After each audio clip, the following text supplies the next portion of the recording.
So welcome, Sophia and Roxy, Marquette, and Jack and Jacqueline. Thanks for coming. Let us jump right to the quiz.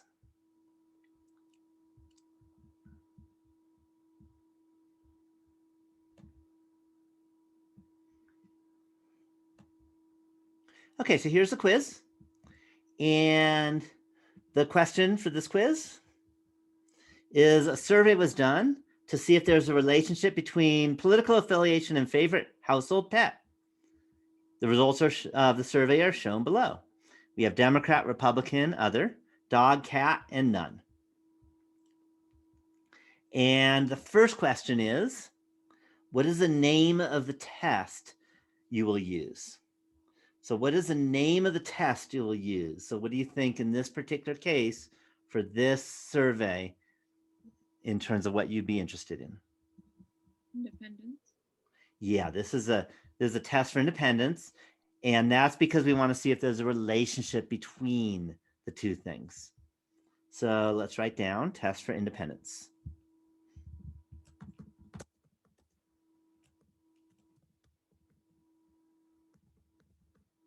Any questions on part A? All right, so state the null and alternative hypotheses. So hopefully y'all know you have to start with H naught. What word has to be in H naught? I told you last time that if you don't, you lose points. Independence. Yeah, independent. So you have to make sure independent is in the H naught. And notice we're looking at political affiliation and favorite household pet. And in fact, I can just copy these. And I could write political affiliation and favorite household pet are independent.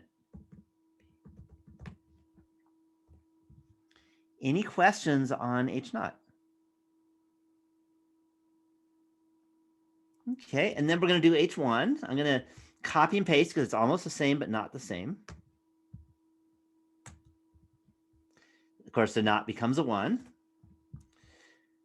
And what changes for H1? Not much, just a tiny bit.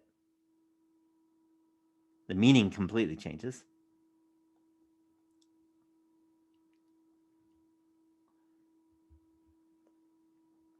So what's the difference between H naught and H1? Again, H naught or political affiliation and favorite household pet are independent. How about H1? Yeah, independent becomes dependent. So I can just erase the IN. And I can say that political affiliation and favorite household pet are dependent. Any questions at all on part B? Any questions? Okay, then there's part C.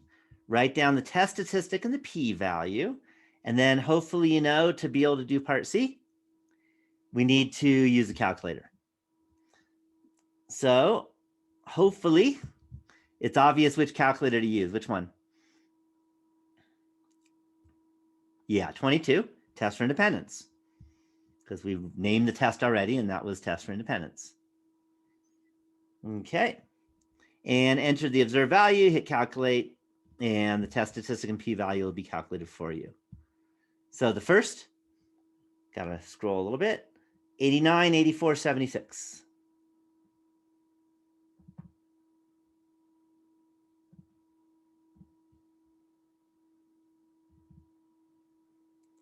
And then the second, 98, 55, 40.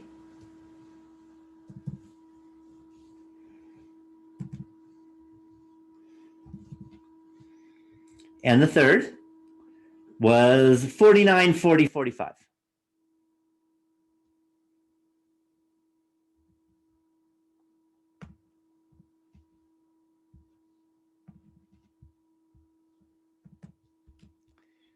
Any questions at all on entering the data? Okay, now that I have the data entered, I scroll down and I hit calculate.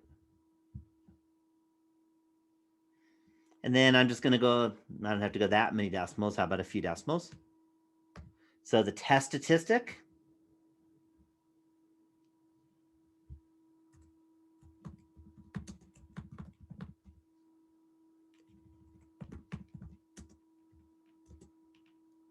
is chi-squared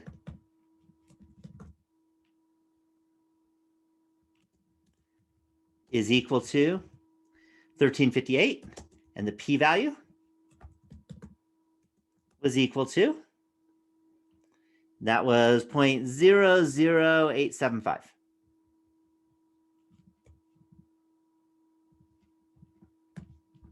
Any questions on part C on finding the test statistic and the p-value?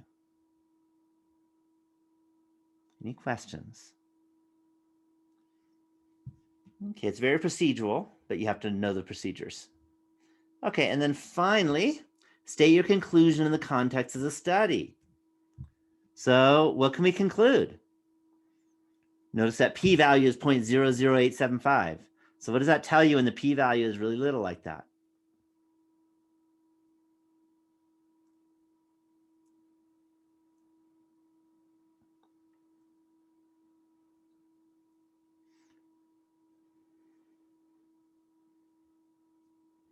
So what can we say?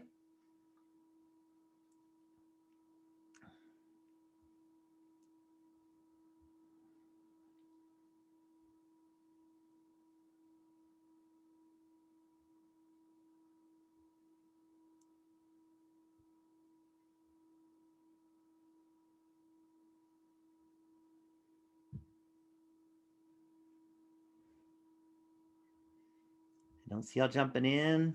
What are the first few words when you're stating the conclusion for a hypothesis test? There is statistically significant. Yeah, there is statistically significant evidence. And you could say strong statistically significant because the p-value is actually very small, less than 0.01. But I'll just say statistically significant evidence to conclude that.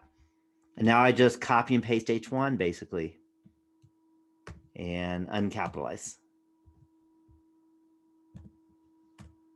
So there is statistically significant evidence to conclude that political affiliation and favorite household pet are dependent. Any questions at all about question 1?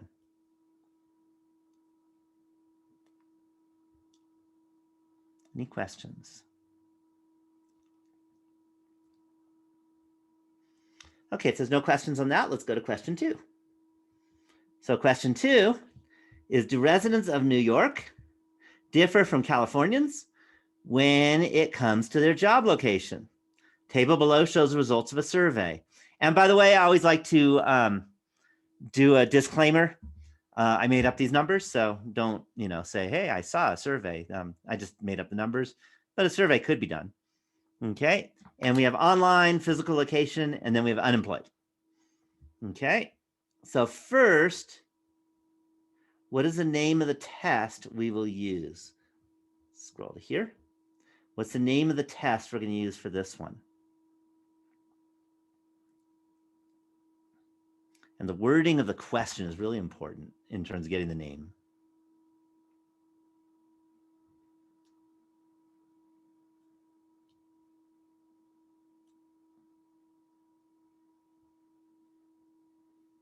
So what's the name of the test to use for this one?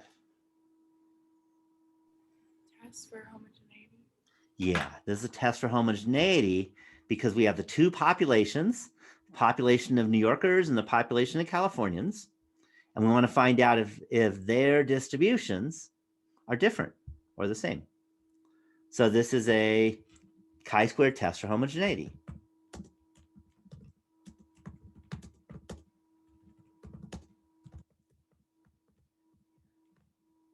Any questions at all on part A? Okay, for part B, state the null and alternative hypotheses. So we're going to have H naught. What word must be in part B?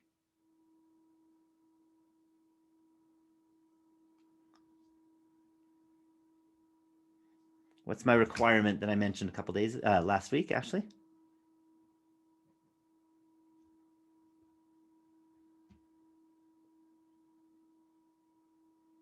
Yeah, distribution.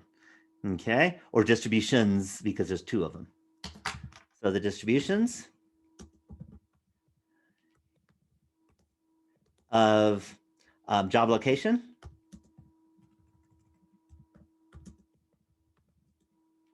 are the same for New Yorkers and Californians.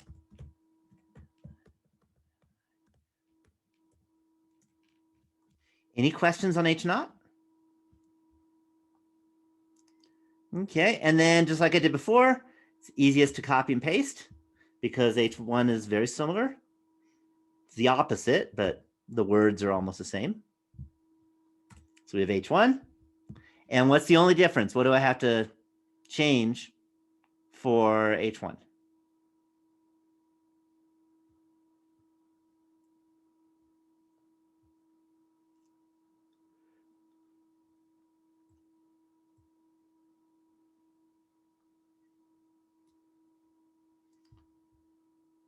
So for H1, what do I need to change?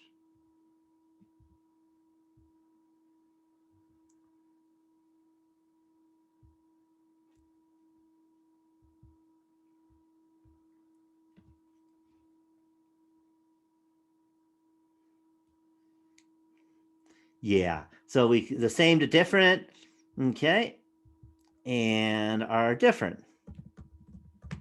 There's a few different ways of wording it. You say different or differ or not the same, but you have to basically say that it's the opposite of H naught. Any questions on H1?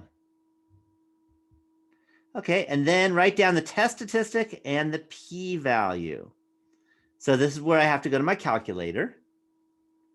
And which calculator do I need for this one? What number? Should be obvious.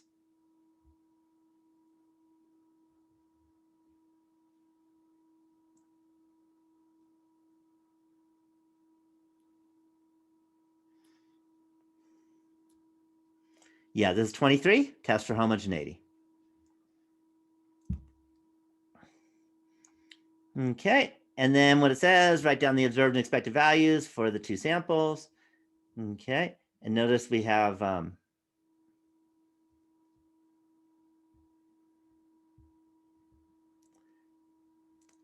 for each of the two samples, A and B, and hit calculate. So our numbers are 104, 347, and 18.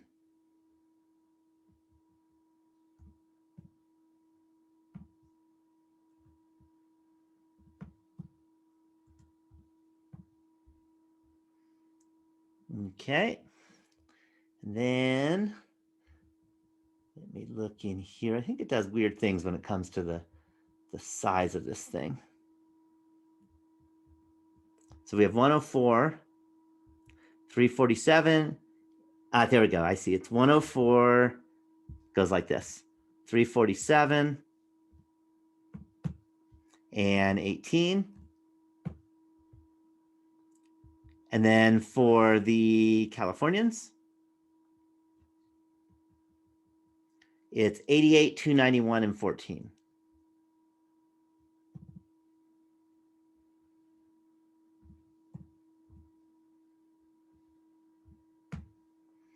Any questions on that?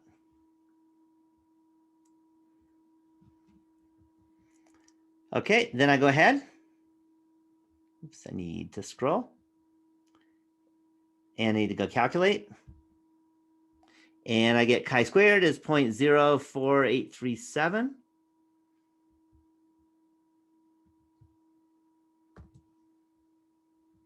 That's our test statistic.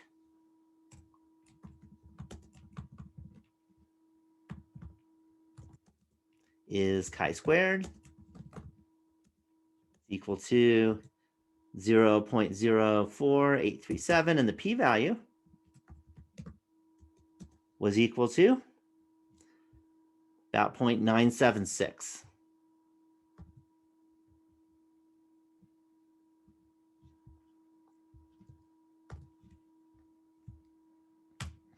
Okay, so for this one, we need to state our conclusion in the context of the study. So what are the first few words on this one?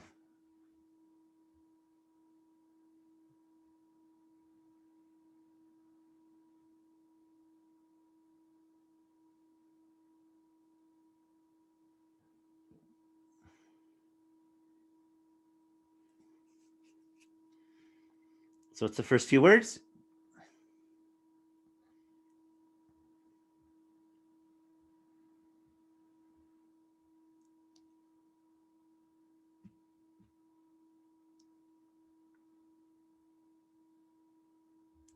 Yeah, there is statistically insignificant evidence. This is as big a p-value, it's huge, 0.976. Okay, so definitely don't need to be given a level of significance. And again, we're kind of in the point where I'm trying to show you how things are in the real world. No one gives you a level of significance. You look at the p-value and check it out. And it's obvious when you have 0.976. So we can say there is statistically insignificant evidence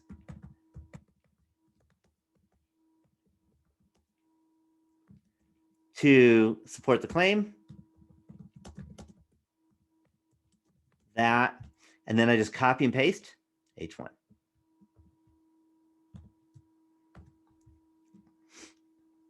And then change the lowercase. That the distributions of job location are different for New Yorkers and Californians. Okay, any questions? Any questions on question 2, the homogeneity question? Any questions at all?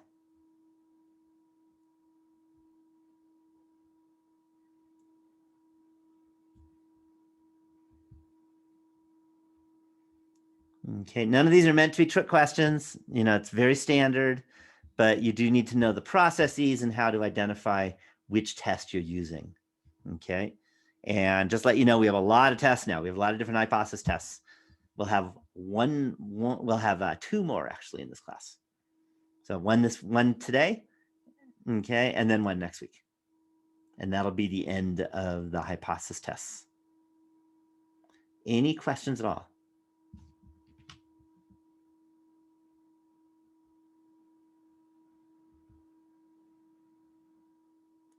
Okay, if there aren't any questions, then let's move on to kind of the next stuff. And the first thing is, do you have any questions about anything else? So hopefully you all got your projects turned in. And my plan is to grade them tomorrow. I teach early morning tomorrow, so probably tomorrow afternoon. So if you're wondering, when you can look for your grade, because I teach at 8:30 in the morning tomorrow, so I won't have a chance to grade them until afternoon, and then hopefully I'll be able to grade them all in the afternoon tomorrow. So that's my plan. But any questions about anything?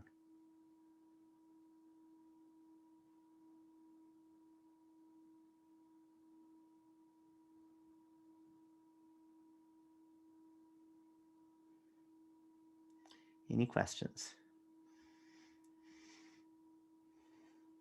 Okay, just let you know what's happening 2 weeks from today.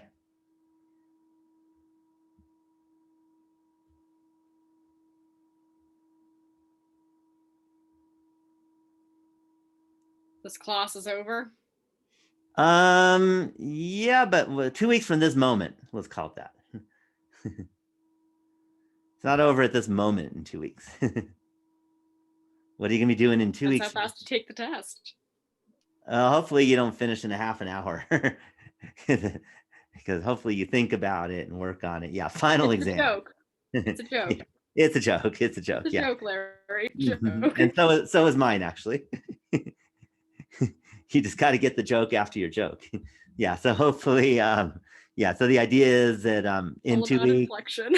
Yeah, make sure you're all ready in 2 weeks. But I'd like to give you the reminder. So in 2 weeks, you'll be taking the final exam. So we're getting to the end. Okay, the light's at the end of the tunnel. And again, I'll grade your projects probably tomorrow is a hope, probably afternoon, because I'll be teaching all morning. And then the hope is to grade after that. Okay, if it's not tomorrow afternoon, it'll be Thursday morning that I'll grade it. But I'll definitely have it graded before our next class. Just let you know that. So we don't have much left, but I want to make sure that you start thinking about the final exam. Okay, and again, the final exam is cumulative, but it's going to weigh heavier on the newer stuff than the older stuff, because the newer stuff you haven't been tested on. So what we're doing today, what we did last week, what we'll do next week. But there are things from the old stuff too. So just let you know that's coming up. Any questions about anything?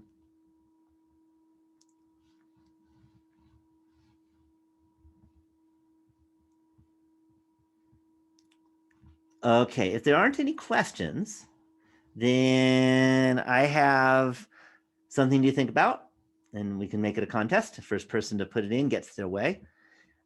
What I want to do is I want to do a study with a small sample size, because it's just the people here. And we want to compare two different answers to quantitative survey questions from you all. So something that you're going to think, well, there might be a relationship between this and that.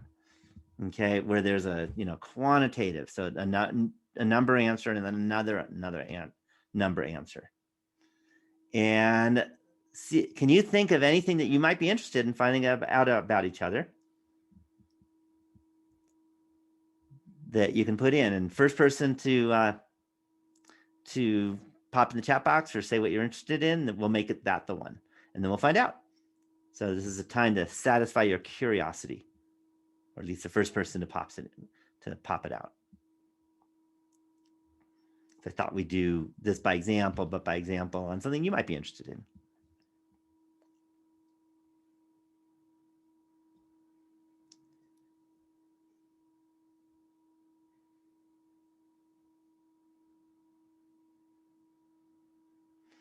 So a relationship between this and that. And what might you be interested in when we're talking quantitative?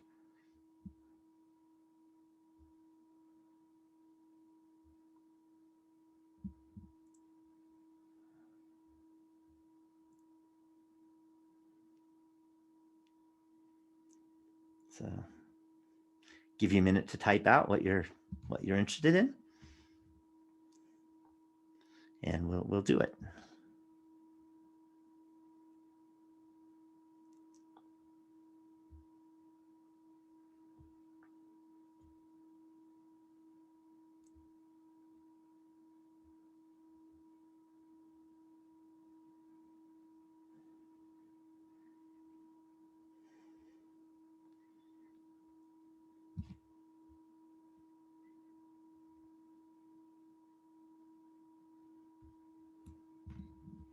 So I'm waiting for you to type something in or say it.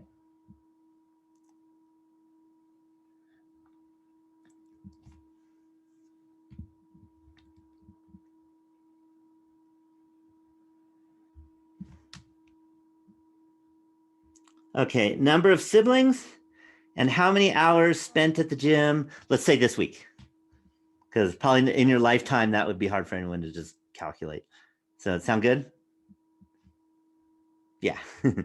Okay, so let me write down the survey questions. So these are good. So including yourself,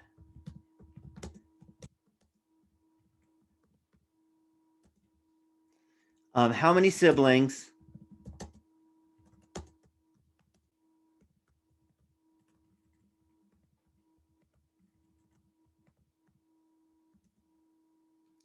do you have in your family?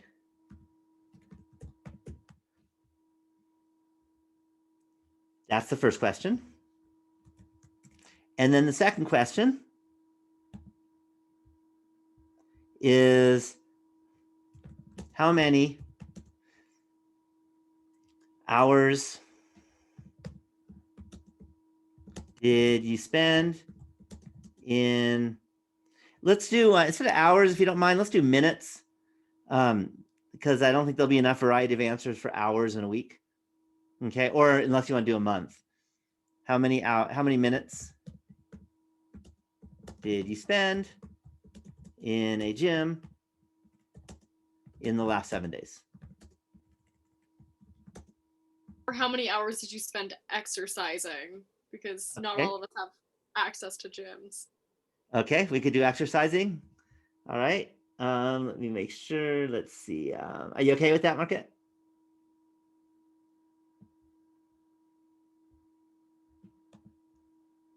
Okay. Yeah, I like exercising too, but I didn't want to push it. So sounds good. Did you spend exercising in the last, 7 days?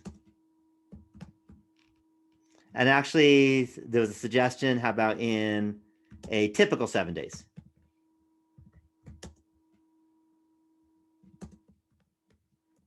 Because that was a suggestion to have. And because this isn't necessarily about students so much, just people, I'll answer it. I'll be the first to answer, so you'll know what an answer kind of looks like. Mine's weird. Okay.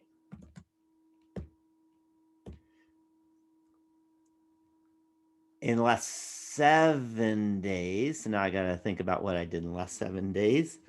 Yeah. And that would be,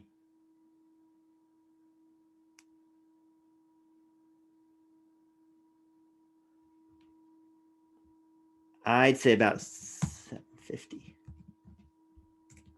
All right, so mine looks weird. So let me explain it just so you know. 4.5, 750. I have a half sibling. So there's 4 siblings in my family plus a half. And then I exercise a lot, just let you know that. I'm a serious exerciser. So what I want you to do is answer the question, kind of the notation I'm using. So in parentheses with a comma, it makes it easier to put into the computer. So let's see if you can do that.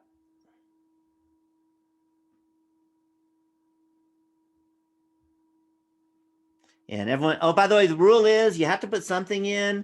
You don't have to tell the truth if you want to keep privacy in there. I'm not going to mention anyone's names, and the chat box is not something that is seen on YouTube. So I'll let you know that you guys can't, no one can see this. But if for some reason you don't want to tell people, that's up to you. But put some numbers in at least so that we have numbers, because we need numbers.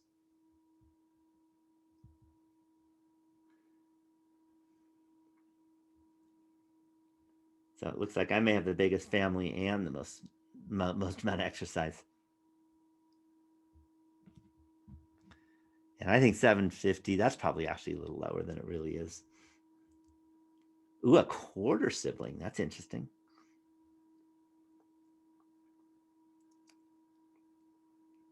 Okay, so what we're going to do now, okay, and again, everyone should do it. Okay, again, there's no reason. Yeah, half sibling of a half sibling. That's interesting. Again, modern families, as we say, which I have one too. Okay, so what we're going to do now is we got to go to the calculator. And I'm going to go to the calculator, and I'm going to scroll down. And we're getting to the end of the course. So that's why I had to scroll down a lot. Any guess on which calculator I'm going to look at, or we're going to be popping it into? Yeah, 24. So this might get you excited because guess what? There's only one left after today. So we're just about done. Next week is ANOVA, as you might guess. This week is regression analysis. So I'm going to go to regression analysis.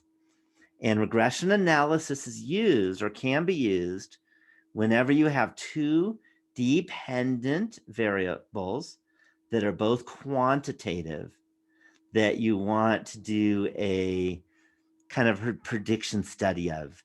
That if you've got one What do you predict about the other? Is there a relationship between the two? It's very different than what we've been doing recently, which is just a hypothesis test or a confidence interval. So what I'm going to do is I'm going to do it, and there's two ways of doing it. I'm going to do it because we're just looking at everyone's answers. So I'm going to do it by plotting points one at a time. And the first one was me, 4.5, comma 750. And I just hit plot points.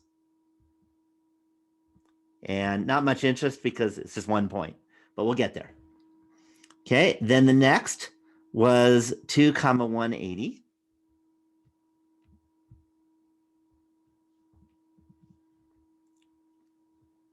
And I'm going to hit plot points. Okay, so now we have 2 points. Notice that there's a line that goes through the 2 points. For 2 points, there's always a line that goes through the 2 points. Do y'all agree with that? Almost by definition, right? But then things change dramatically as we go. So the next one was 3, comma 600.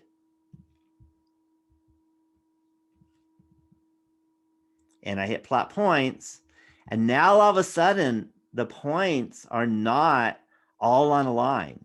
There is no line that travels through all 3 points. Any questions on that?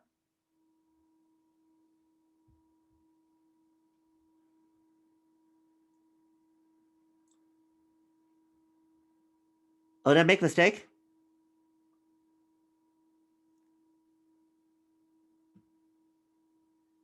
All right, if I made a mistake, let me start off. Sorry about that. 3, comma 600, not 6, comma 600. Maybe I read it wrong. Yep. So let me start again. Let me go new plot. And just I'll do those 3 quickly. 4.5, 750. Next one was 2, 180. And the third was 3, comma 360. Comma 600, sorry. Okay, and still they're not all online, which is pretty typical. And the fourth is 2, comma 176.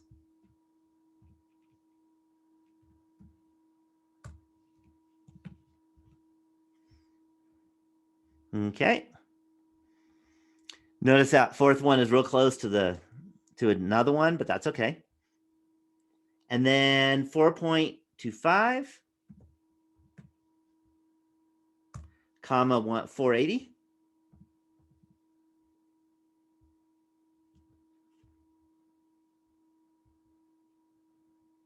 And then 3, comma 456.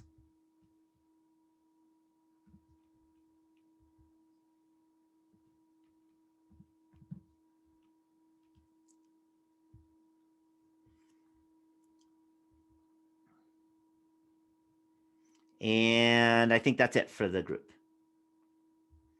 All right, so what we just created is a scatter plot. Do y'all agree? I don't know if you remember, but we kind of looked at it in the very first week of class, just kind of mentioned it really fast. Now we're going to spend more time on these. So we have a scatter plot. And notice there are 6 points, even though this kind of looks like a single, but these are just real close to each other points. So that's why it's a little thicker. So we have a scatter plot.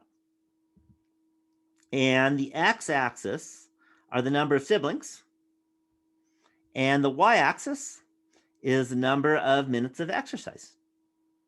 Any questions on reading how to understand each of these points that are plotted here?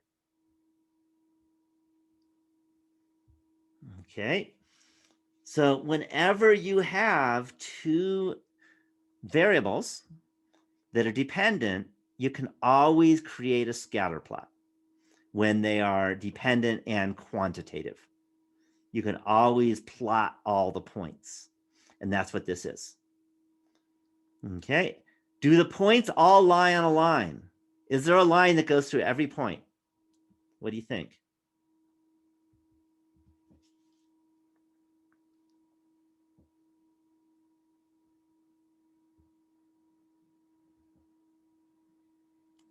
Do the points all lie on a line?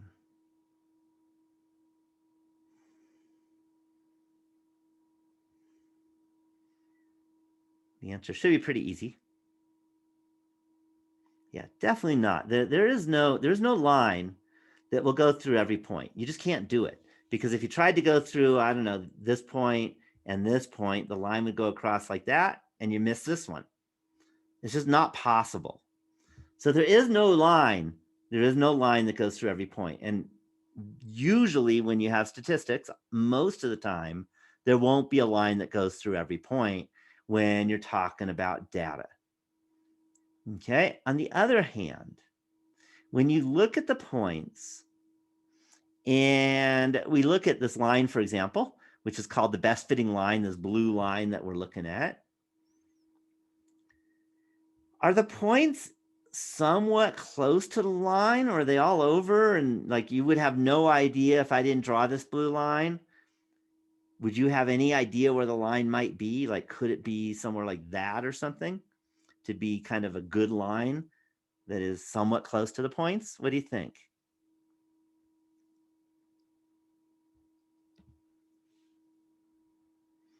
Yeah, sort of. I like that answer. Okay, the answer is sort of. Okay, so it's not a question where you can say, yes, this is exactly the answer. You can kind of visualize, you can definitely see that for the higher number of siblings, there tends to be more exercise. Families with, people with more siblings, it looks like they're tending to exercise a little more. And for lower number of siblings, they tend to exercise less. Okay, it's not always perfect. So for example, this person here who had 3 siblings and exercised, let me look again, exercised 400 was, let's see, no, that was 600 minutes. Whereas this person who had 4.2 siblings and exercised 480 minutes, going down. So again, there's no perfect line. It looks like as the x coordinate is going up, there's a tendency for the y coordinate to go up also. But it doesn't always work that way. Sometimes the y coordinate goes down. Okay, but there's definitely a visual tendency when we look at the scatter plot. Any questions at all on this idea? Okay, so there's all kinds of stuff that goes on, and I'm kind of going to use this as the kind of an example. And we can look at saying, how good is that tendency? And there's a measurement of not just how good is a tendency, but how good is a tendency? Does a tendency go up, or does a tendency goes downwards as the x coordinate goes up? And the letter we're going to use for that is R. And the reason why we use the letter R is it stands for correlation. Okay. And I actually am not sure, because I don't know the history of it. I've never heard of it. Maybe because there's 2 R's in the word correlation. They use the letter R, but that's what everyone uses. So that correlation, now I can scroll a bit, is about 0.85. Okay. And by the way, just to let you know, I had no idea what the correlation was going to be before I conducted this, before we, answered the survey question. Okay. I didn't know if there was a correlation. I thought it might actually be negative. Okay. I didn't know that people with more siblings tend to exercise more. Okay. Okay. There is one big issue about this. What's the sample size here?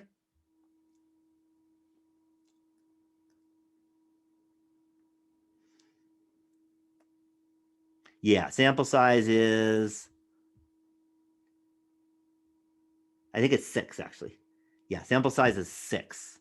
Okay, and hopefully, since we're towards the end of this class, you should all know that a sample size of 6 is dangerous. Okay, But this is one of those cases where we have no other choice because, we don't have that many of us in the room. Okay. There is one person who didn't answer it because we have 7 in the room and 6 answered. But that's all we could do. So one thing you shouldn't do is say, based on this, I can say that, maybe of, all Americans, that as bigger families tend to exercise more. Okay. Extrapolating something like that with a sample size of 6 is a bad idea. Okay. Just not the best. So worry about that. So I want to do that big disclaimer. But again, there aren't that many of us in the room today, so it's all we can do. Any questions on that? Okay, so we have this R equals about 0.85. So now it's time to talk about R a bit. And I'm going to go back to my notes here so I can give you how to understand R. So I've written it out, but I'm going to read it slowly. So R is called the correlation. And I'm sure you've all heard the word correlation before. Knowing exactly what it is, my guess is none of you knew exactly what it is. And even at the end of this week, you won't know exactly what it is. The mathematics is brutal. Okay, just let you know that. It's brutal. So we're not going to do the heavy mathematics. We're going to trust the calculator. Sound good? And just note that it's called the correlation. Okay, a big deal, and that is the correlation is always between -1 and 1. So the very smallest the correlation can be is -1, and the largest the correlation can be is +1. Any questions on that so far? All right, the sine of R is the same as the sine of the slope. So if we have a positive sloped best fitting line, then R will be positive. If we have a negatively sloped best fitting line, then R will be negative. So we can see in our picture again. Hopefully you can look at this line and know that this is positively sloped. Do you all recognize that? I know it might have been a while since you've had algebra, but hopefully you know that that's a positive slope. So we see that R really is positive. Had that line been negative, then R would be negative. Any questions on that?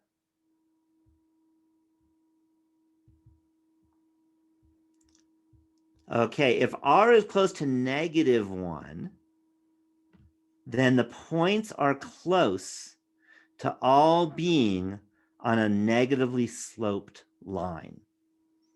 Okay, not necessarily slope -1. The slope could be -2, for example. But if the points are really close to the line, then, and that line has a negative slope, R will be close to -1. Okay, usually a little less than -1 if they're close, but not right on it. Okay, any questions so far? If R is close to 1, then the same idea is that the points are close to all being on a positively sloped line. Okay. Any questions on that? All right. So it's either going to be close to 1, close to -1, could be close to 0. And if R is close to 0, then there's no line that fits the points well. Okay. And that happens often also. So what that often means is that if you know the X variable, then that doesn't give you any good prediction of the Y value of Y variable. Okay. Typically, what it means to say that point there's no good line, it usually means that the points look like the night sky. Maybe I should have asked you. I don't know where you're from, but if you're from Seattle, you probably don't even know what the night sky looks like, at least where I am. you don't see stars. It's always cloudy or foggy. Or if you're from New York City, you never see any stars. But hopefully you've been, if you're in Tahoe, then it's every night basically. And there's other places. But the night sky, a bunch of stars are all over the place. They don't look like they're on a line or even resemble being even close to a line. So I like to use the night sky because most of you know what the night sky looks like. Okay. I apologize if you live in a place where you don't get to see it, but that's sad. So that's a typical way that the points will look like if r is close to 0. They'll just be all over the place. Okay. There are some other cases where you get r close to 0, r equals 0. If the points actually lie in a parabola, then you get an r equals 0 because parabolas go down and up or up and down. So it's hard to know what a line would be doing since we got this up and down stuff going on. Any questions at all? Any questions at all on kind of what correlation talks about? Okay, I thought it'd be good to see some other examples. So maybe I'll pop some more examples in.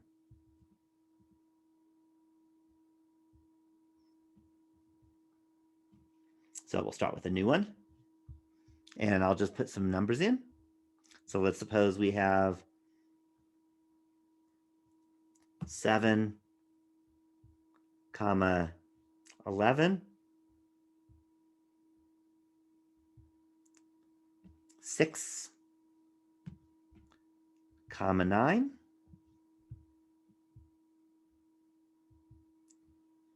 5, 7,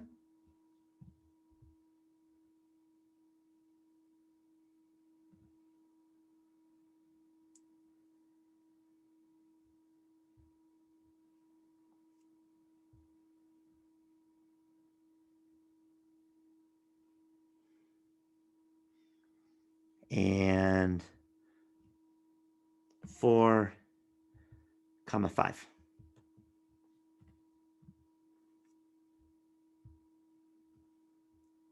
What do you notice about all the points?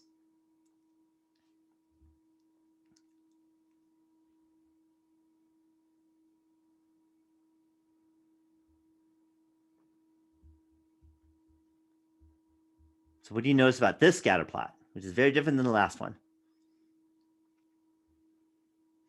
Yeah, they're all on the line. What do you think the correlation is going to be for this example?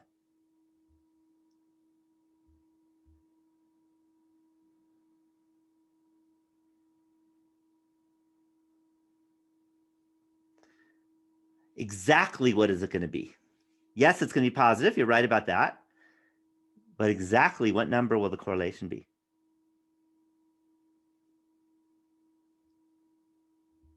Yeah, it'll be exactly 1 because all the points lie exactly on the line. So that's like a perfect correlation. It'll be positive 1 because the line is positively sloped. Notice the slope of the line is 2, actually. But it's not the slope of the line that gives you r. It's the sine of the slope of the line. And the sine is positive. Any questions on the correlation there? And if I scroll down, there it is. R is 1. Any questions on understanding R so far? Okay, let's do another one. So how about 1, 5? 3, 2?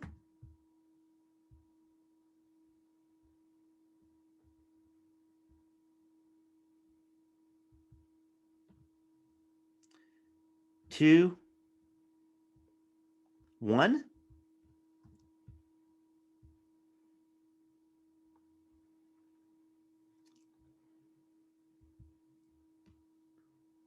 3, 4?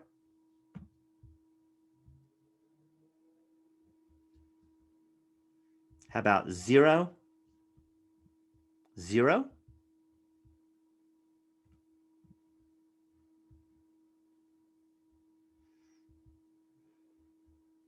How about 1-4?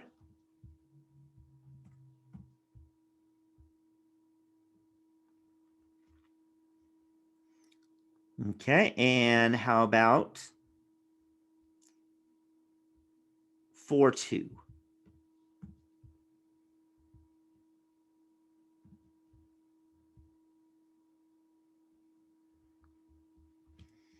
What do you think now? What do you think R might be for this example?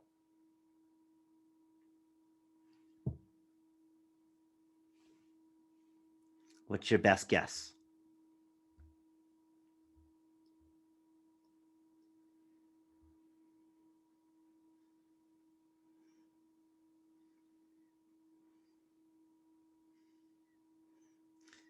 Okay, yeah, it's definitely, it looks like it should be positive because if you look at the line, and again, the computer draws the line. If it didn't draw the line, you probably wouldn't even know it was positive.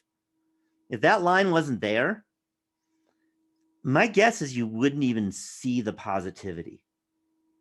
Okay, I mean, does it look like as the X coordinate gets larger, the Y coordinates also tend to get larger? I mean, can you see that from the points? Because it's pretty hard. Yeah, it's pretty hard. So if that line wasn't there, you wouldn't even know it was positive. Okay, this pretty much looks like the night sky, doesn't it? I tried to make it look like the night sky. So let's look what R is. Okay, and it will be a little bit positive because we see a little bit of a positively sloped line. And you'll see, but it's really hardly positive at all. Oops. You'll see it's about 0.065. So that's about as close to 0 as you'll get. So R is very close to 0. Then that tells you that there is no good fitting line at all. Okay, there is basically the correlation is nothing. It's so close to 0 that we just say doesn't even look like there's any correlation between the two. Any questions? Any questions on the examples I've shown you here? Okay, let's think about some real life examples now. Again, I've shown you just a bunch of points. So let's go for real life. Can you think of an example where R will be 1? Where two variables, quantitative, and you're going to have a correlation of 1.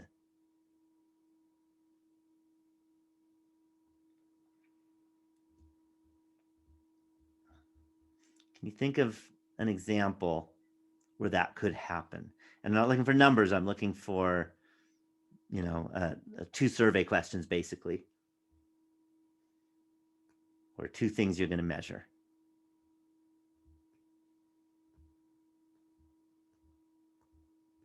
Any thoughts?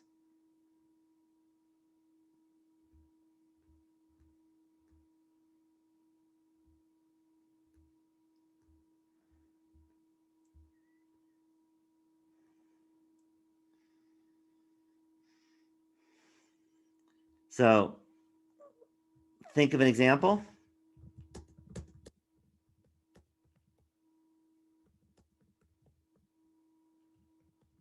Of 2 survey questions.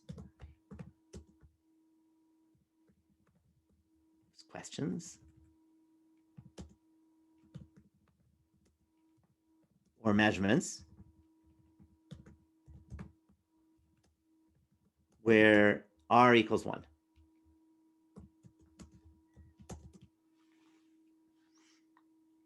So that's the question. Can you think of an example where you're going to end up with 1 for the correlation? And I'm not looking for numbers. I'm not looking for data. I'm looking for kind of in words what might have a correlation of exactly 1.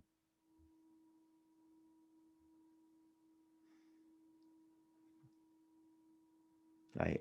For example, we saw that siblings versus how much you exercise, R was not exactly 1.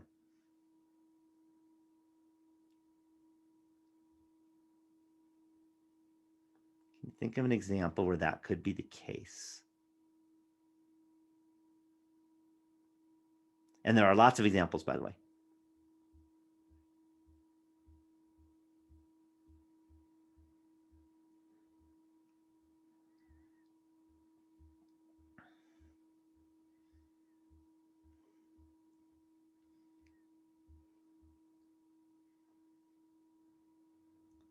I'll see you all jumping in. I'll tell you what, if you have no idea, just say you have no idea. How many apples did you buy? And how much did you spend at the fruit stand? Okay. Okay, that definitely could work.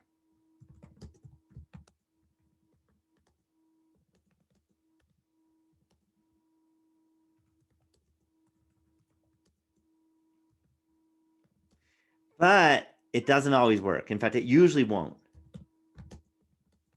So I'm going to fix your idea a little bit to make it work.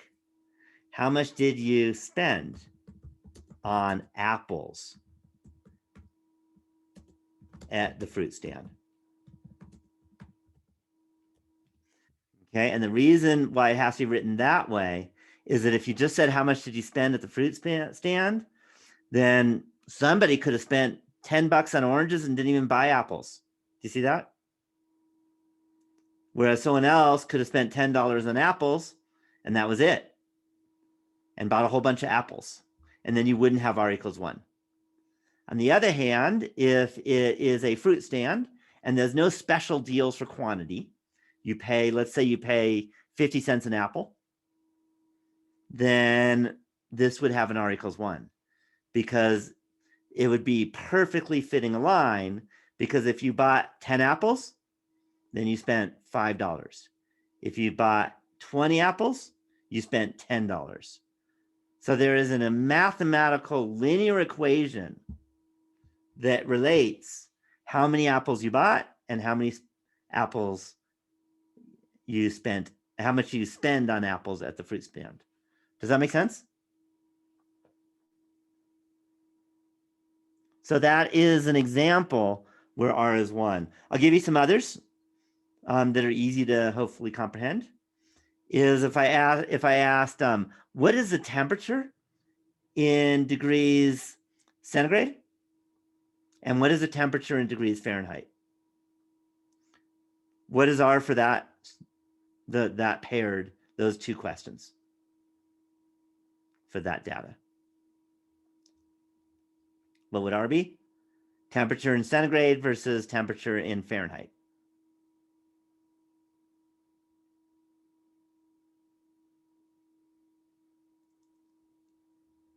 What would R be?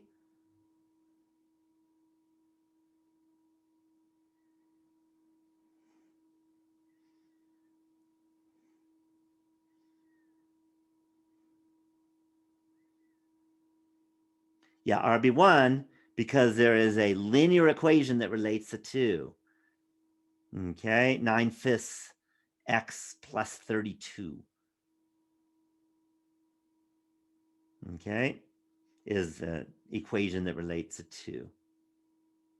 No, sorry, 9/5 x minus 32. Sorry about that. I think is the equation, if I got it right. Okay, but there's a linear equation that relates Celsius and Fahrenheit. Okay, if there isn't, then R will never be 1.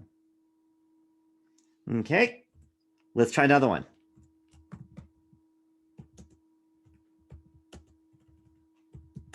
Think of a real life example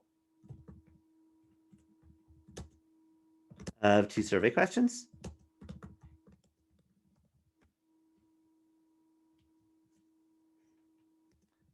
Where R is very close to 0.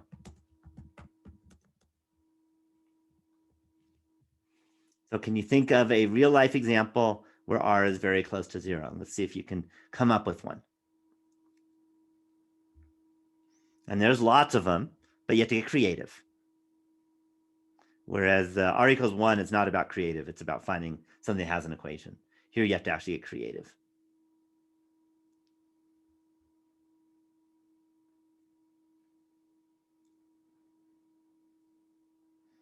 Okay, and at least for us, we found out number of siblings and how much you exercise. R was not close to 0. I had no idea actually until we looked at the numbers. But you can come up with something that's going to be real close to 0.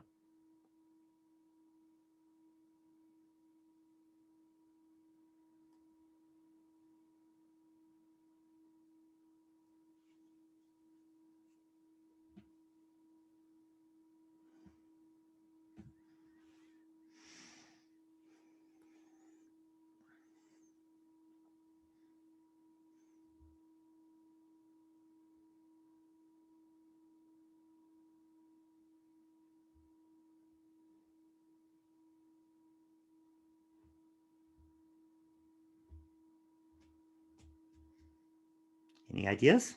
See if you can come up with an example.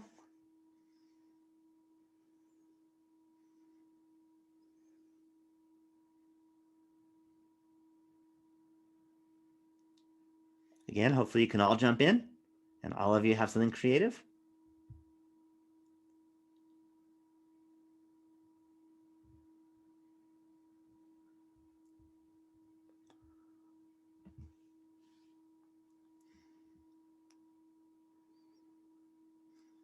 So remember, be very close to 0 typically when it's all over the place and there's no prediction whatsoever. If you know X, that doesn't help you at all in getting Y.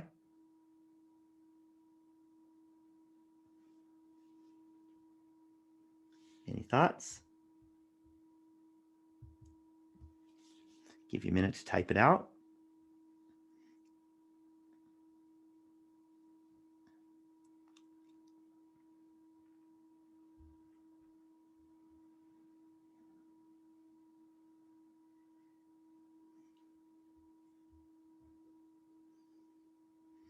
Okay, minutes driving each week, number of hours of sleep each night.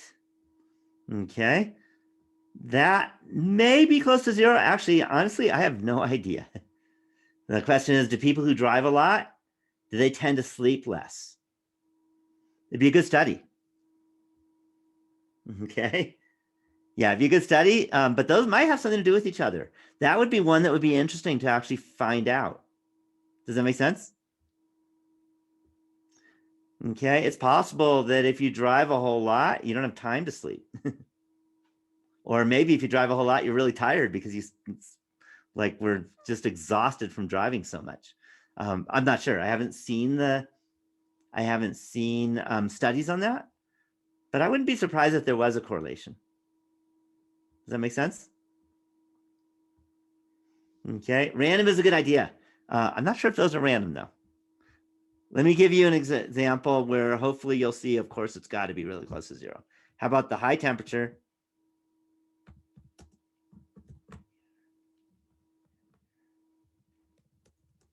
in Honolulu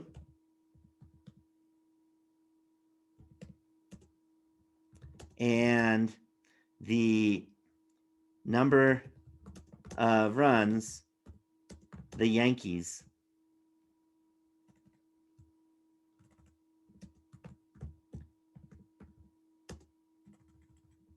scored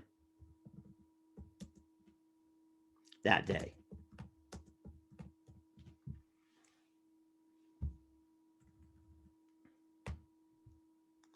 Do you believe that it would be unbelievable if there was any correlation between the temperature in Honolulu and how many runs the New York Yankees scored on the day they played, that day. Do you agree? Okay, so if it's completely unrelated like that, R will be very close to 0. Okay, your idea of the driving versus sleep, I'm not sure. It might be close to 0, it might not. I can't imagine any correlation between the high temperature in Honolulu and the number of runs Yankees scored. Since they don't play in Honolulu, there are no baseball games in Honolulu for major league teams because there is no major league team in Hawaii. Does that make sense? Okay, so that is an example. Those are some examples of real life. Why don't you come up, last real life example. Come up with an example. We haven't done one of these yet, where the correlation, and let me write R, is close to -1. Okay, but not necessarily exactly -1. So it doesn't have to be, you know, a mathematical, you know, equation situation. So you come up with an example where R is close to -1. And there's a lot of these.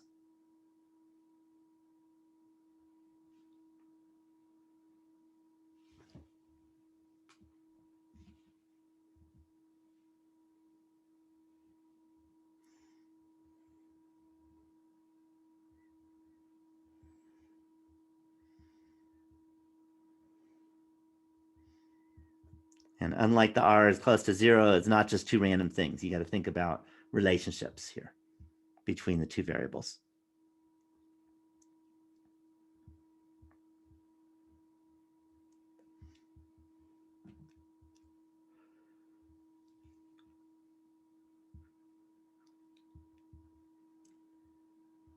So let's see if you can come up with an example where R is close to -1. There are many, many examples.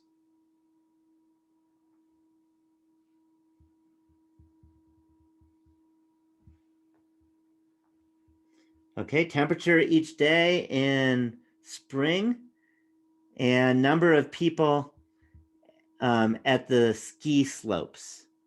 Okay, that might be close to -1. I'm not sure about that. Because the question is, if it's a nice day in the spring, that might attract people to go skiing.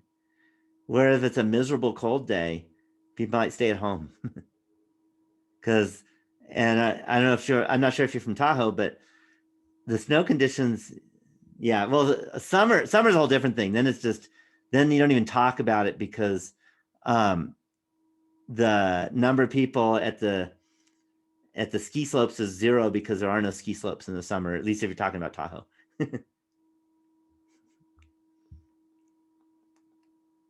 So it's not even really a variable because it doesn't vary. Okay, so I think actually warmer days might bring more people in the spring. You know, it's that spring skiing.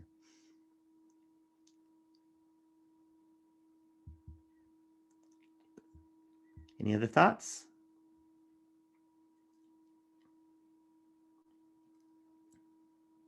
Okay, not sure at what point in the year snow is finally melted. Oh, it all depends on the year. This year, really early. 3 years ago, really late. So it really changes. But summer, it's always melted, just about. I mean, there might be an extraordinary circumstance.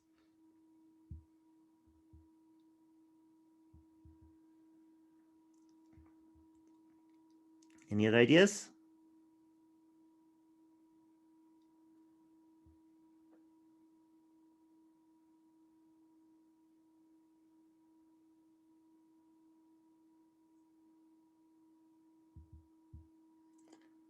Okay, not seeing ideas. Maybe I'll give you one. How about number of packs? Hopefully you all know this is going to be the truth of cigarettes.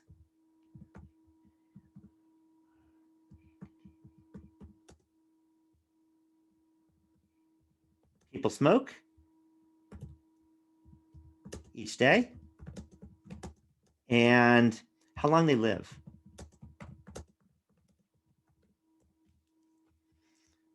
Okay, and hopefully you all know that smoking's not good for you, right?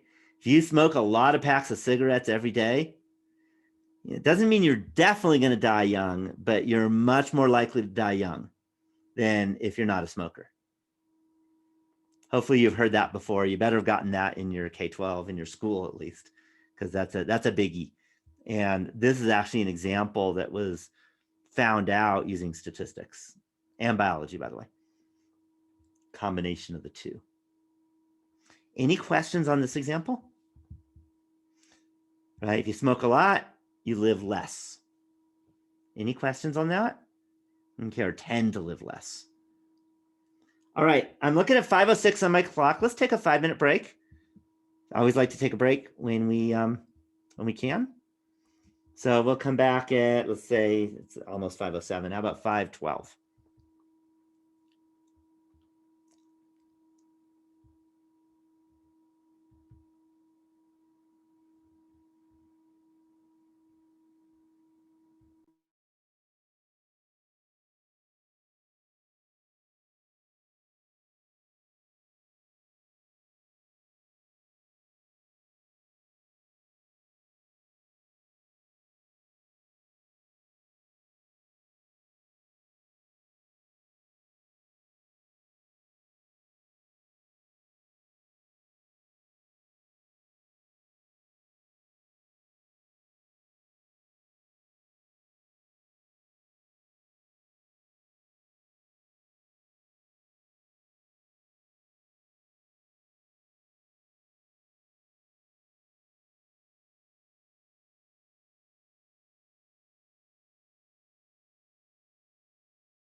Okay, welcome back. So hopefully you had a nice little break. Let me go back and share my desktop and continue on in this regression analysis piece. So we talked about R, which is, again, the correlation, which is very important in regression analysis. If the correlation is close to 0, the points are just scattered around like the night sky. The correlations are close to 1, then the points are close to being all on a positively sloped line. If they're close to -1, they're close to being all on a negatively sloped line. And then, could be halfway in between, and they could be somewhat moving upwards, but not perfect, that type of thing, or moving downwards. So any number between -1 and 1 could happen. So the next thing to go over is something that sounds very simple, because all it is take R and square it. And one of the nice things about squaring R is you don't have to deal with negative numbers anymore. Hopefully you all know that the square of a number is never negative, right? If you take any real number and you square it, you don't get a negative number anymore. So that's one nice thing, but there's more to it. So R squared turns out to be a very, very important piece of information that is looked at differently than just R is. And here's just in some words what it is, and then I'll show you lots of examples. Okay, so first thing is R squared is the square of R. Mathematically, it's very easy. If you have, R was -0.5, then R squared will be positive 0.25, because 0.5 squared is 0.25. Okay, or -0.5 squared is 0.25. So you just square it, and that's how you get R squared. Okay, but it's better when you're talking about R squared to turn it into a percent. So if you end up with 0.25, it's better to think about it as 25%. And let me explain why in the next sentence or two. So we can think about the data that you have. There's going to be variation in the Y variable. So in our example we looked at was the number of siblings. So let me go back to this again. So that was the number of siblings versus the amount of exercise people get in a week in minutes. Okay, so that was our example. So if we look at the amount of exercise people get in a week, it varies pretty much. Notice it goes all the way down, 100 and let's see, what was that? 176 was the low. And then the high was 750. Okay. And then there's numbers in between. So the points in terms of the Y coordinate is all over the place. Does that make sense? Okay. So we can say there's a pretty big amount of variation for the Y coordinate. You could also say, if you don't like, for the word variation, you can think of it as standard deviation. So the standard deviation of the Y coordinate is quite large for our example. On the other hand, if you don't look at all of the Y values, instead, if we just focus on kind of a cluster of Y values that all have the same or similar X values, then the variation is going to change. So over here, for example, at 3, it didn't vary much. Okay, very some, but not nearly as much as it just did overall, just this little bit. And same thing over here by 4, didn't have that much of a variation. Okay, and typically we're going to have bigger sample sizes. This is a small sample size, so it's hard to kind of display all the dots. So let me write down in general. So the variation or the standard deviation in the Y variable is considered large. But if you just look at Y values that all have X values that are almost the same, to kind of look at the cohort where the answer to the survey question for the first survey question, they all answered the same thing or real close to the same thing. And you just look at that group of people, then their answers to the second question will be less spread out. And the variation or the standard deviation is reduced by r squared percent. So in our example, if I scroll down a bit, r squared, I like to go 2 decimal places because that's the best way to look at percents, is 0.72, or thought of as percent is about 72%. So that means that if we look at those that had similar x values, then there's a tendency or an average that the y values standard deviation or how much it varies is reduced by about 72%, which is quite a reduction. Any questions at all on the idea of r squared before I write it out for this example? Okay. And again, this example has a sample size of 6, so a big disclaimer, this doesn't work that well, but it still works as an example. You can still say it, even though it's not perfect. So we can say, so the variation in the number of hours, number of minutes per week, people exercise,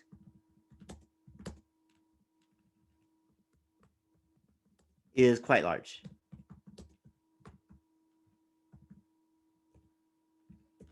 But if we just look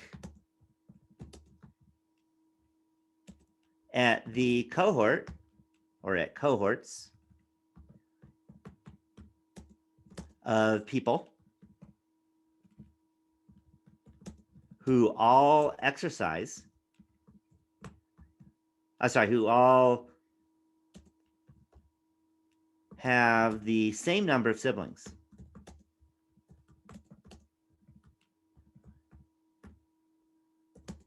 then on average, the variation of exercise minutes per week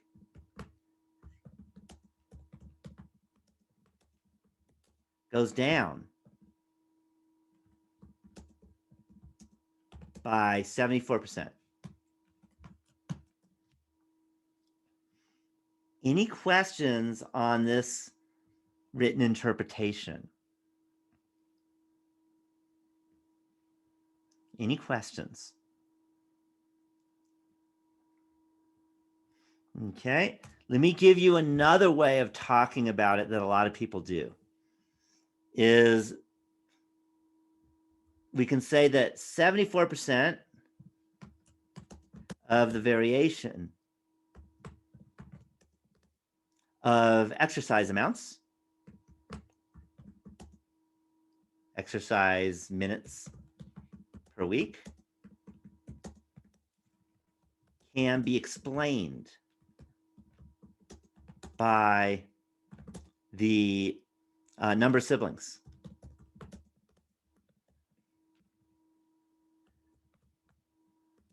That people have in their families.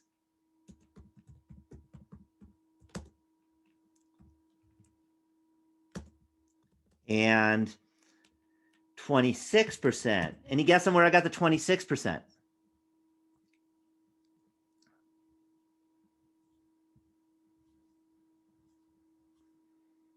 It didn't come out of nowhere. Where's that 26% coming from?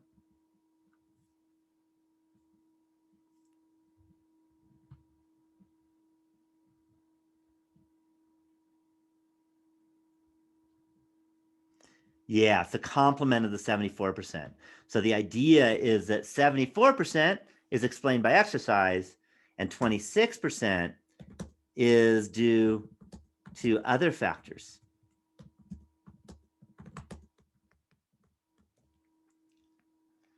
okay, that have nothing to do with number of siblings in the family.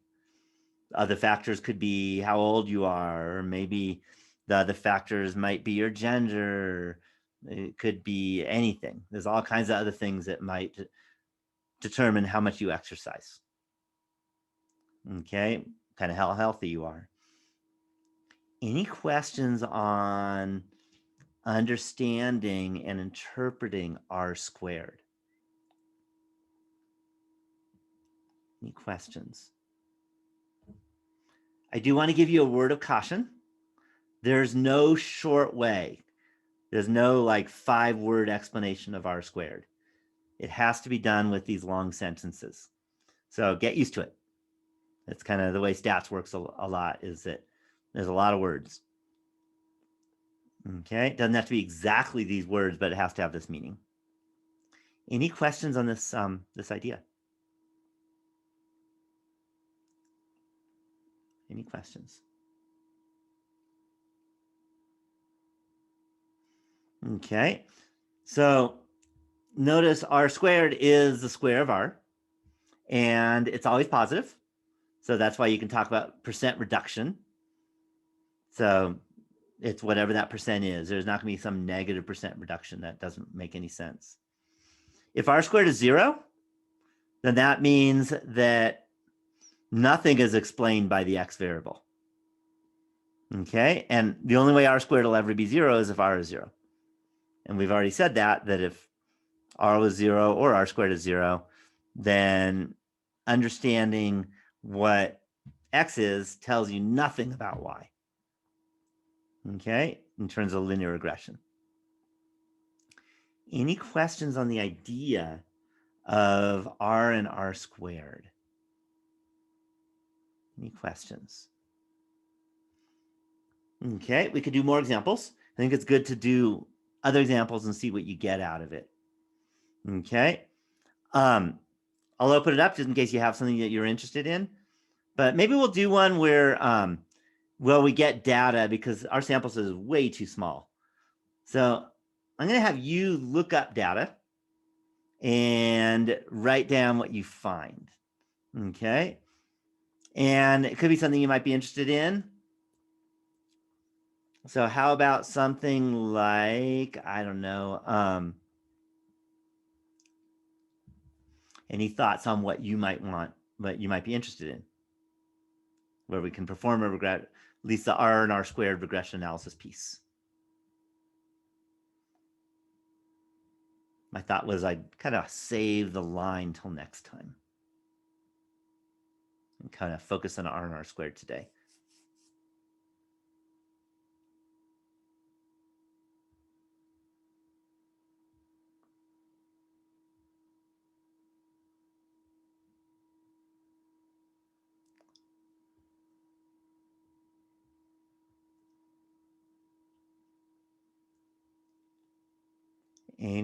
Any thoughts?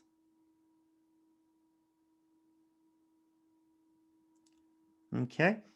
If you don't have any, how about I don't know, I'll make something up. How about city side versus crime rate? So I'm gonna put you to work.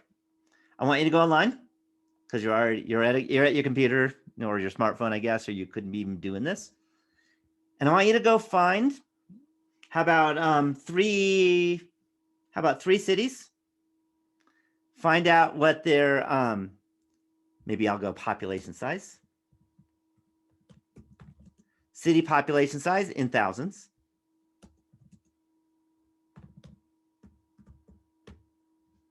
And the crime rate per 1,000. You should be able to find that very easily on the internet. And let's see if there's a correlation, what R is, what R squared is, what it looks like, what the scatter plot looks like.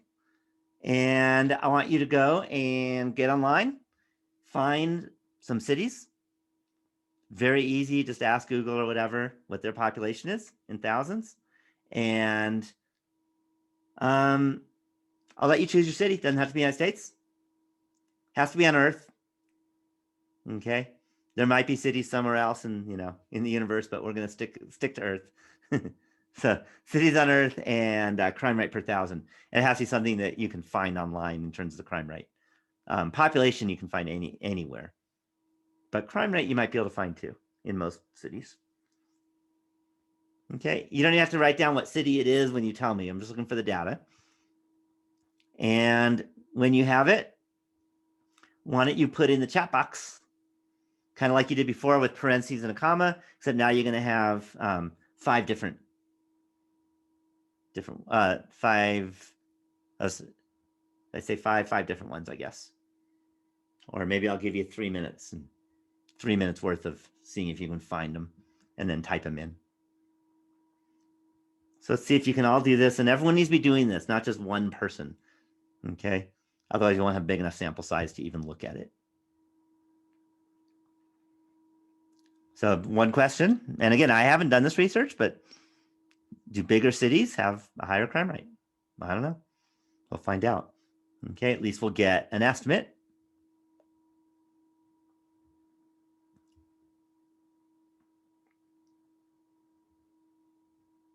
Or do they tend to have a higher crime rate is a better way of wording it.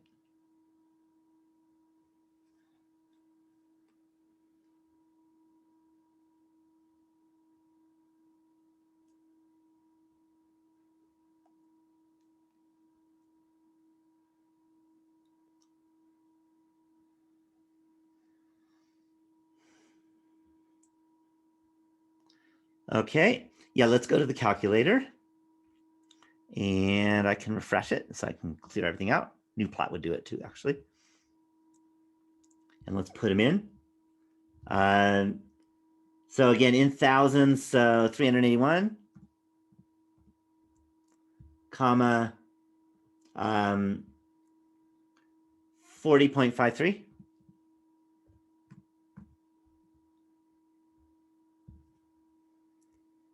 Okay, by the way, there's nothing interesting with only 1 point. We need a whole lot more. So get more because 1 point doesn't do anything.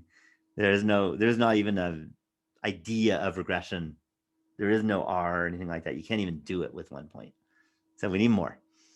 So everyone should be popping in some cities. You don't have to even if you don't want to type in the name of the city, that's not important because we're just looking at this. Okay, 5.3, well, that's a big city, 5,312,000 or 5,312. And 34.68.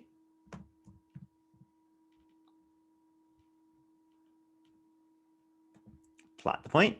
Okay, again, 2 isn't enough because 2 points always has a perfect line. We need a whole lot more. That's the idea. Here's one, 632. I'm going to round. And 23.05.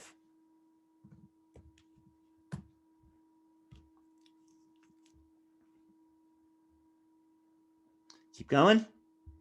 Again, you're all supposed to be doing this. Shouldn't take too long because it's pretty easy to find on the computer.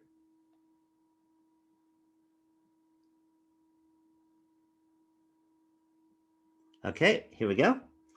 So 3223. And 25.51. Plot it.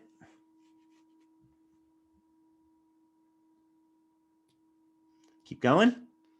Again, our sample size is way too small. We need a whole lot more. Okay, 137. And 79.1.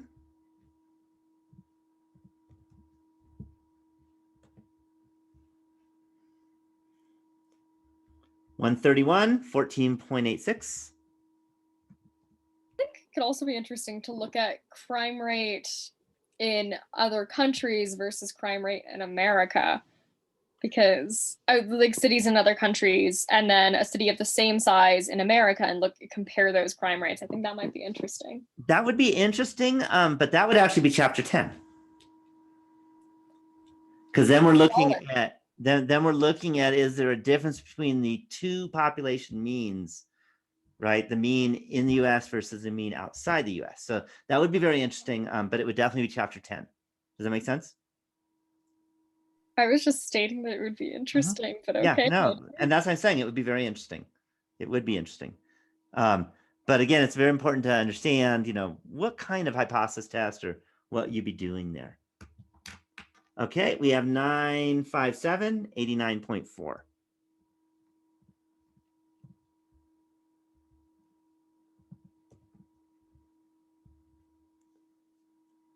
Here we go. 2590. And 32.2. Okay, let's get some more.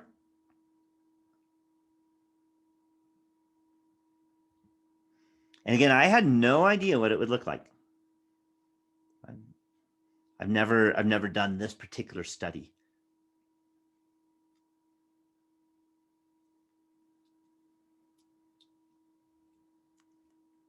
Maybe a few more. Yeah, I don't think we have enough time to do over 30. But at least we can have more than 6, or maybe we can do 10 at least. So maybe a couple more.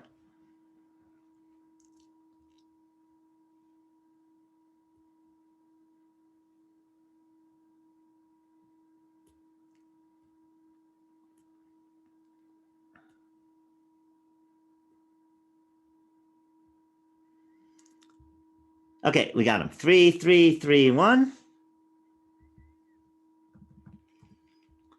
And 12.38.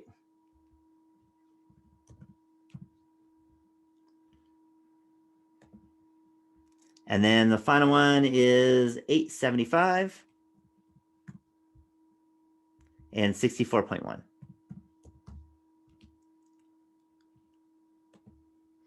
Okay. So what do you notice? What do you notice before we look down and look at R and R squared? What's your guess what R might be? Okay. We definitely know it's negative just from the picture because they show you the line. So that's definitely true. It's definitely negative. Do you think it's like negative 0.99? Do you think it's negative 0.001? Do you think it's negative 0.5? What do you think it might be? Just take a guess. Can't hurt to guess. You're not losing points or anything. So what's your guess? It's always a good idea to kind of guess at it. And the idea is the more of these you do, the more you'll be able to figure this stuff out.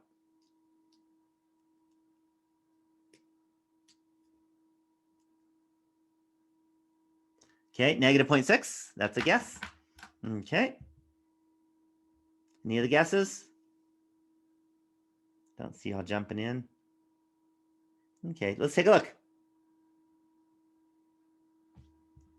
Okay, it's actually a little bit less. Okay, so it's about negative 0.36.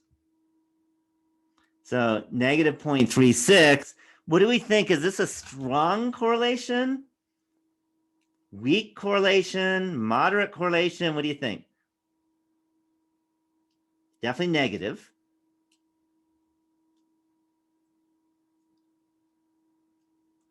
So what do you think the right word would be to use for this R?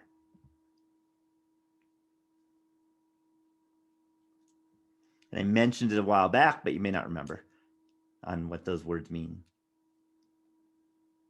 So what do you think? Strong, weak, moderate? What's your thought? Yeah, this one's weak. This one's weak because it's negative 0.36. That's pretty far below 0.5 even, or negative. It's pretty far closer to 0 than negative 0.5, I guess is what you might want to say. So this is definitely a pretty weak correlation. Okay, but it's not 0 at least. Okay, maybe with, a good imagination, you can kind of see a slight downward trend. Not much though. Okay. Okay. And is that what you expected? Did you expect that bigger cities have less per capita crime? You know, in terms of as a trend? You know, so turns out, at least for the ones we looked at, we have a slight negative correlation. So a little bit less, not but much less so. So in other words, it doesn't really matter where you live that much because we have a moderate to weak correlation. Does that make sense? So R is negative 0.36. Let's write this out.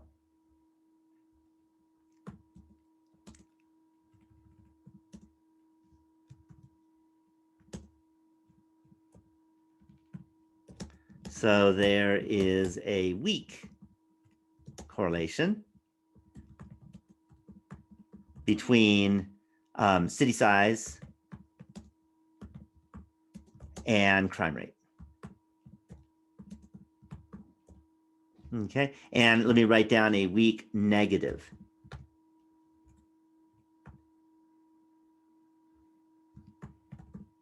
correlation. All right, now let's look at R squared. Okay, and again, you don't need some fancy, calculator to do that. It's just negative 0.36 squared, but since it's written here, it's about 0.13. Okay, so let's write that down. R squared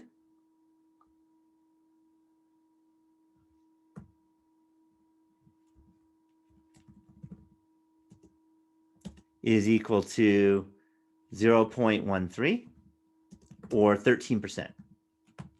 I like to look at it as percent because it's easier to see. Any questions so far on this idea? All right, so now what we can do is we can write down in a few sentences how to interpret this R squared.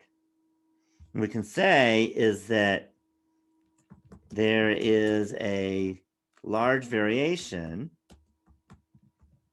in crime rate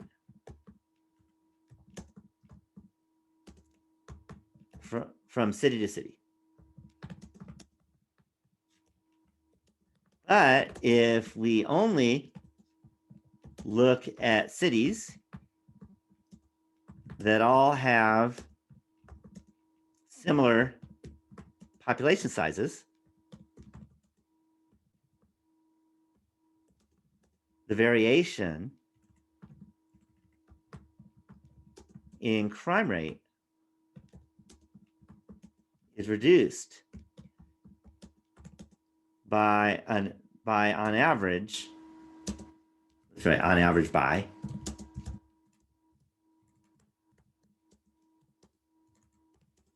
13%. Is that a big reduction?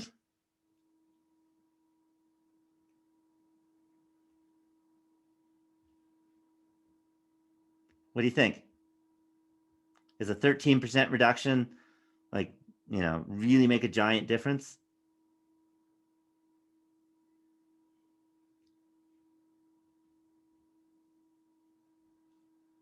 Yeah, not really. 13% is not much. Remember, our R was small or close to 0. So R squared was even smaller, closer to 0. So this reduction isn't much, which tells you that understanding the size of a city doesn't help that much in crime rate. Okay, there's other factors that are much more important than crime rate. Okay, and as one person said, one of the factors might be, is it America?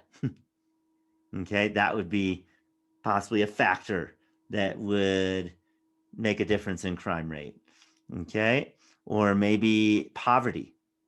Is there high poverty? And that could make a difference in crime rate. Okay, again, these are all just hypotheses.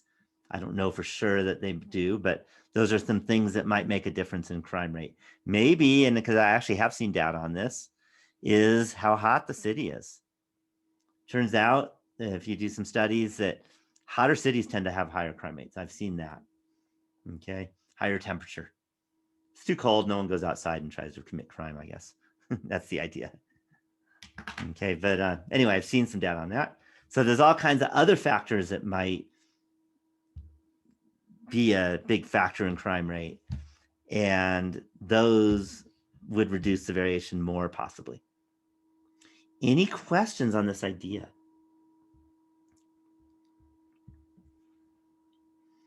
Okay, I thought I'd show you something because I created it a while back, and it's in the textbook.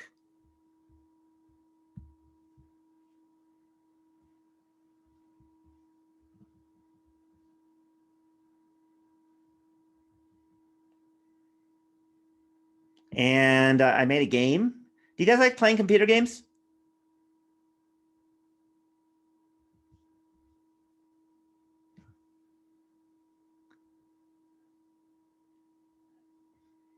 Okay, so this will excite some people more than others. So I made a game. Sorry if it's not that exciting, but I wanted to make a game where you actually learned about regression analysis a little bit and about R. Let me go find it. That would be, I think it's that one. If I remember right.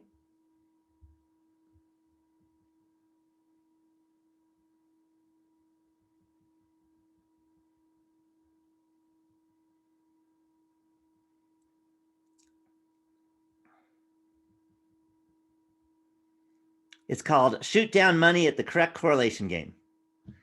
I thought I'd show you this game just for fun. I'll even put the link in the chat box for this particular section. So it's a shoot down money at the correct correlation game. And the idea is the goal for R is going to be given, and we're going to try and make it happen. Okay, so let's start. And our goal of R is negative 0.5. And what we have to do is we have to go and shoot down dollars. And every time you shoot it down, wherever you shot it, that's where it's going to happen. Okay, that's where the dot is going to happen. So for example, let me shoot some. Yeah, you just rotate. Yep, you want to rotate left. Oops, need some dollars over to the left though.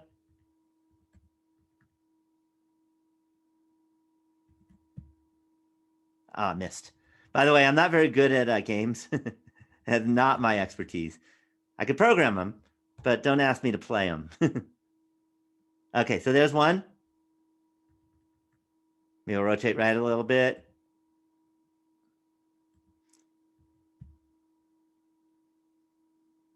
Ah. So I got it. Let's start again. And by the way, I made $117 in theory. So anyway, I thought I'd show you this. It's a nice way of, just having a little, video game fun, computer game fun, and understanding R. So now the R goal is negative 0.6. I positive 0.6.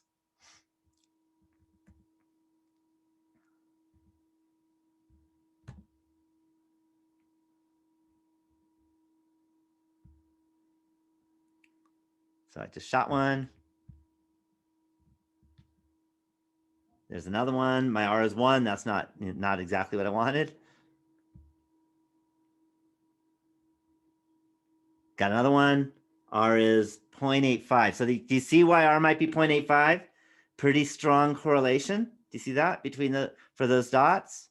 We need it to be less. We need it to be 0.6. So I need to hit a dot that is not that close to the line, but not so far away.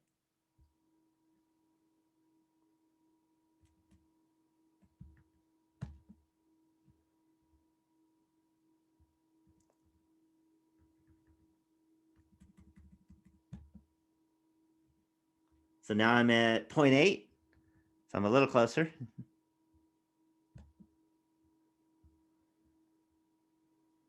.75, getting there. Up 0.44. I need to be closer to the line now. Missed. By the way, it costs $1 every time you shoot, even if you miss. That's how the game works. But in case you like these kind of games,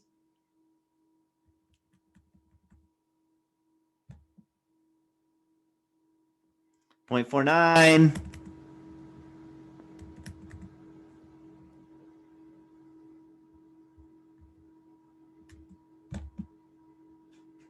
Oh, missed. It's not what I wanted.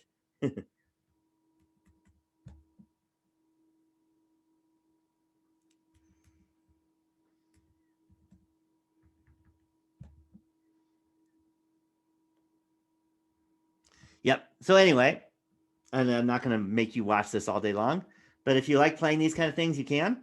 And you're probably better than I am if you're a computer game player, because I'm not. I'm a programmer. I'm a good programmer. I'm not so good at playing. But you might get acquainted with R if you like this kind of way of learning. It's just different. I like to show you different ways of doing things. And it was a fun little program to make. Took a while, as you might guess. Any questions at all about what we've done so far? Okay, I just want to note, I'm going to give you a prelude to what we're doing on Thursday. So again, chapter 12 is a full week chapter. So today I focused on scatter plots R and R squared. And then on Thursday, we have this line. And I hope you know that lines have equations. And we want to say, well, what is the equation of that line and what's the meaning of the equation of this line? So it has a slope, it has a y-intercept. How do you interpret the slope and how do you interpret the y-intercept of this line that best fits the points, called the regression line? So that's what we're going to be looking at. And then the other thing is we're going to say is this even useful? Okay.